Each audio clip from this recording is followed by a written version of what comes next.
जम्मू कश्मीर में 2 दिन में तीसरा आतंकी हमला हुआ है और तीसरे आतंकी हमले से जुड़ा हुआ अपडेट आपको बता रहे हैं। रियासी कठुआ के बाद डोडा में आतंकियों ने फायरिंग की है। डोडा में आतंकियों ने सुरक्षा बलों पर फायरिंग की और डोडा में आतंकियों की फायरिंग में 2 सैनिक घायल बताए जा रहे हैं। सुरक्षा बलों का बड़े स्तर पर सर्च ऑपरेशन चल रहा है। कठुआ में एक आतंकी मारा भी गया। एडीजी जम्मू आनंद जैन ने इसको लेकर जानकारी भी दी है। तो बड़ी खबर के साथ लगातार बने हुए हैं। रियासी के बाद कठुआ, कठुआ के बाद डोडा में ये तीसरा आतंकी हमला है। पाकिस्तान अपनी नापाक हरकतों से बाज नहीं आ रहा और लगातार हमलों पे हमले कर रहा है। और अगर सेना के जवानों की बात की जाए या भारत सरकार की बात की जाए तो इन नापाक हरकतों का किस तरह से मुंहतोड़ जवाब दिया जाता है भारत द्वारा, ये शायद वो भूल चुके हैं। इसीलिए इतनी कायराना हरकत उनकी तरफ से तीसरी बार की गई है। सबसे पहले उन्होंने श्रद्धालुओं से भरी बस पर हमला किया, फायरिंग की और उसमें भी 10 लोगों की मृत्यु हो गई। अभी उस दुख से देश उभर भी नहीं पाया था कि उन्होंने कठुआ में भी फायरिंग की, आतंकी हमला किया और अब डोडा में भी तीसरे हमले की सूचना मिल रही है। तो कठुआ में हालांकि एक आतंकी को मार भी गिराया गया है और एडीजी जम्मू आनंद जैन ने इसको लेकर जानकारी दी है। तो जम्मू कश्मीर में 2 दिन में ये तीसरा कायराना आतंकी हमला हुआ है। रियासी कठुआ के बाद डोडा में आतंकियों ने फायरिंग की है। डोडा में आतंकियों ने सुरक्षा बलों पर फायरिंग की और डोडा में आतंकियों की फायरिंग में 2 सैनिक घायल बताए जा रहे हैं। सुरक्षा बलों का व्यापक स्तर पर सर्च ऑपरेशन जारी है और जैसे ही इन आतंकियों को ढूंढ लिया जाएगा वैसे ही भारत सरकार द्वारा और इन तमाम सुरक्षा बलों द्वारा किस तरह की कार्रवाई की जाएगी इसका अंदाजा अभी से लगाया जा सकता है, क्योंकि देश भर में भारी गुस्सा और आक्रोश की स्थिति देखने को मिल रही है। क्योंकि एक के बाद एक पाक के नापाक मंसूबे जो हैं वो सामने आ रहे हैं और लगातार ये तीसरी बार है जब उन्होंने आतंकी हमले को अंजाम दिया है। छुपकर एक कायराना हमला कर रहे हैं पाकिस्तान के जवान और कठुआ में एक आतंकी को मार भी गिराया गया था। उसके बाद भी ये आतंकी बाज नहीं आए और आतंकवाद पर चोट करने के लिए इस बार भारत सरकार ने भी कड़े और बड़े कदम उठाने का फैसला लिया है। रियासी कठुआ के बाद डोडा में आतंकियों ने जिस तरह से फायरिंग की है उसके बाद से पूरे देश में एक आक्रोश की स्थिति पनपती जा रही है इन आतंकियों को मार गिराने के लिए। तो सुरक्षा बलों का सर्च ऑपरेशन लगातार चल रहा है और ये कोशिश की जा रही है कि जल्द से जल्द इन आतंकियों को ढूंढ निकाला जाए। ये हमारा एक हॉस्टाइल नेबर है जिसके यहाँ पर जो पीसफुल हमारा सारा एनवायरनमेंट है उसको डैमेज करने के लिए उसकी हमेशा कोशिश ये रहती है। तो लिहाजा ये जो इन्फिल्ट्रेशन है ये appear to be fresh infiltration और जैसे एक आतंकवादी मारा गया दूसरे की भी सर्च जारी है। और इस बीच जम्मू से हमारे साथ हमारे संवाददाता संजीव शर्मा जुड़ चुके हैं। तो संजीव, तीसरा हमला कर दिया है इन आतंकियों ने और नापाक मंसूबों को लगातार ये अंजाम देते जा रहे हैं। किस तरह से देख रही है भारत सरकार और तमाम सुरक्षा बलों द्वारा, किस तरह से मुंहतोड़ जवाब देने के लिए अपने आप को वो तैयार कर रहे हैं?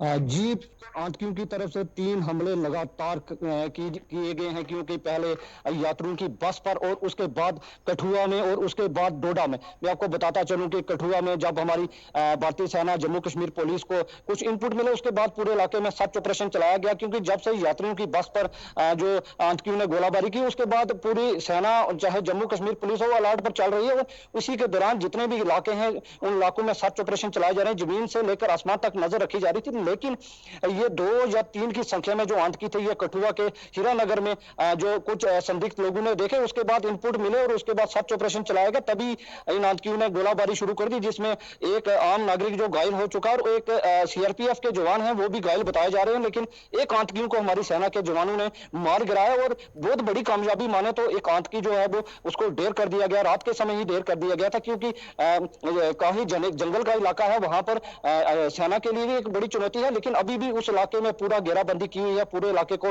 घेरा हो। तीसरी तरफ डोडा में जो आतंकियों ने घात लगाकर हमारी सेना के जो शिविर है उसके ऊपर हमला किया, जिसमें हमारी सेना के 2 जवान जो घायल हो चुके, क्योंकि सेना के जवान अलर्ट पे थे तो उन्होंने आगे से जवाबी कार्रवाई में एक आतंकी को भी वहां पर मार गिराया। जी बिल्कुल संजीव, एक के बाद एक जिस तरह से लगातार ये आतंकी हमले हो रहे हैं, क्या पहले से सुरक्षा एजेंसियों द्वारा किसी प्रकार का कोई इनपुट नहीं मिल पा रहा इस तरह के आतंकी हमले होने से पहले?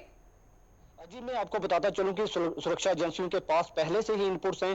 चाहे हमारे डीजीपी ने भी कुछ दिन पहले बयान दिया था कि 60 की 70 संख्या में जो आतंकी हैं वहां पर जो बॉर्डर क्रॉस करने की फिराक में है, लेकिन फिर भी हमारी भारतीय सेना के जवान इस समय अलर्ट हैं, चाहे सीमा हो चाहे रिहायशी इलाके हैं, वहां पर सर्च ऑपरेशन चलाए जा रहे हैं, क्योंकि ओजीडब्ल्यू भी हैं जो अंडरग्राउंड वर्कर हैं जो आतंकियों की मदद करते हैं, जिसकी वजह से हमारी सुरक्षा एजेंसियों को काफी परेशानी होती है। लेकिन फिर भी ये एक बड़ी कामयाबी मानी जाए कि इस आतंकी को हमारी सेना के जवानों ने मार गिराया, और डोडा में भी जो हमारी भारतीय सेना के जवान अलर्ट थे उन्होंने भी एक आतंकी को मार गिराया। जी बिल्कुल संजीव, आपसे ये भी जानना चाहेंगे कि लगभग 3 हमले हो चुके हैं, सबसे पहले रियासी में हुआ, उसके बाद कठुआ में और अब डोडा में।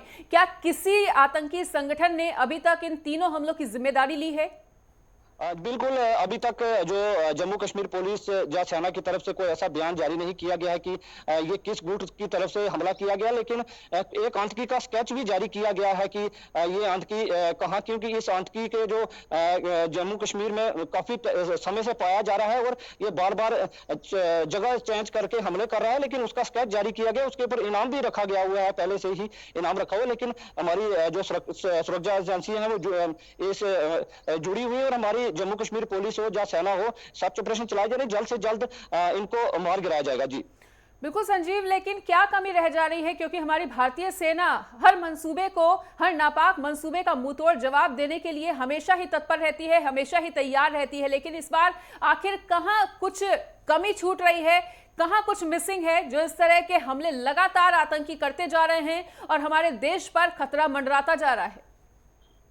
मैं आपको बताता चलूं कि ये जो आतंकी हैं, ये जो नेचुरल हाइडआउट होता है जो उसका फायदा उठाते हैं, क्योंकि गुफा के इलाके हैं, उनके फायदा उठाकर जो हमारी भारतीय सेना सर्च ऑपरेशन चलाती रहती है, लेकिन ये नेचुरल हाइडआउट का फायदा उठाकर जब भी किसी घटना को अंजाम देते हैं तब बाहर निकलकर ये एक बड़ी घटना को अंजाम देते हैं। लेकिन फिर भी जितने जंगल के इलाके हैं, चाहे मैदानी इलाके हो, रिहायशी इलाके हो, सर्च ऑपरेशन तेज कर दिए गए हैं, जल्द से जल्द इनको आतंकियों को मार गिराया जाएगा। जी ठीक है संजीव, तो इस तमाम जानकारी को हमारे साथ साझा करने के लिए आपका बहुत बहुत शुक्रिया। तो लगातार 3 हमलों से दहल चुका है भारत और एक के बाद एक आतंकी हमले हो रहे हैं हमारे देश पे, जिसका मुंह तोड़ जवाब देने के लिए भारत सरकार भी पूरी तरह से तत्पर है। वहीं सेना के जवानों द्वारा भी व्यापक स्तर पर सर्च अभियान चलाया जा रहा है।